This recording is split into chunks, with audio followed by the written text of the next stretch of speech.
had some very strong fronts come through.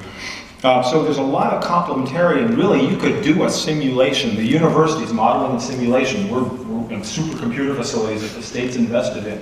We could run a simulation and say, here's what the storage you need to get the maximum value out of these offshore wind, and what you might need, and how to integrate that to really get the maximum energy benefit. So we have the tools, and we know how photovoltaics work, we know how the offshore wind works, we've got the measurements and the modeling to model both resources over a 30-year simulated period, and say, if you have this pump storage, or if you have these flywheel devices, which there's a manufacturing plant going into Virginia Beach now, we can really learn how to best integrate these to maximize the value. Because even if you could take the offshore wind peak and just move it a couple of hours so it can coincide with the highest price in the PJM market, you could really maximize the return on investment. So I guess this is my first plug for, the Virginia Coastal Energy Research Consortium. We produced the first offshore wind report. It was in 2010, and it was through funding from the general legislature, and it was created by the Senator Frank Wagner's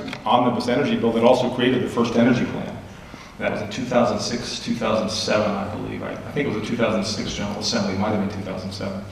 So we've been VSERC has been trying to say offshore wind is an important piece, but it's not an isolated piece. And so I just really want to put in a plug again for our state universities who can support, and we have really fine labor and very low cost graduate students and undergraduate students. And some of them are rock stars, they're really good. So, all right, so that's just looking again at look at the energy system, not just offshore wind or just solar. And I would also put in a plug for marine biogas, ARPA-E, the Advanced Research Project Agency for Energy.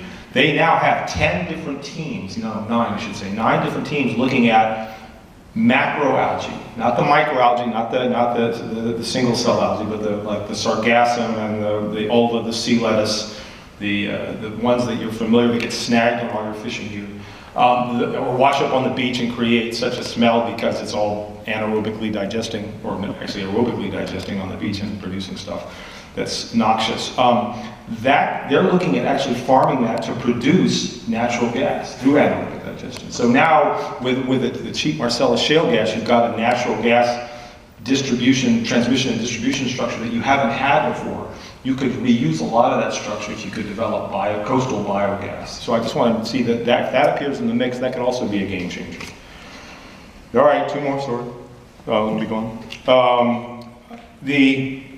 We heard talk about local legislative bodies. One of the things I remember doing when VSERC had funding is I would make many presentations to the City of Virginia Beach Council a couple of times, to various legislative committees during the General Assembly. And again, I mean, what we do in universities, we're supposed to teach. We're supposed to be a resource to educate and make things appropriate for our audience, whether I have an audience of undergraduate students or graduate students or citizens. We can adapt and we can be that voice that helps educate. Because I know that DMME has a lot of work to do and doesn't have a big staff. And again, we also have grad students, and we have a lot of ways to get a lot of people out communicating the message. And then the last thing, and this comes from, I know her as Lori Herrick. She recently got remarried, but she's the energy manager for the City of Virginia Beach.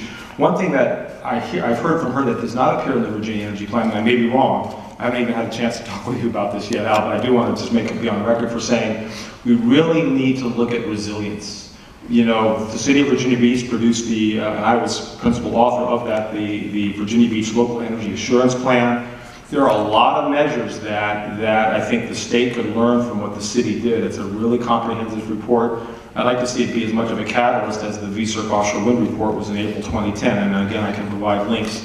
But I really think there are a lot of things we can do. I mean, we are not going to evacuate all the Southampton roads if a major hurricane. We just don't have the ability to do that.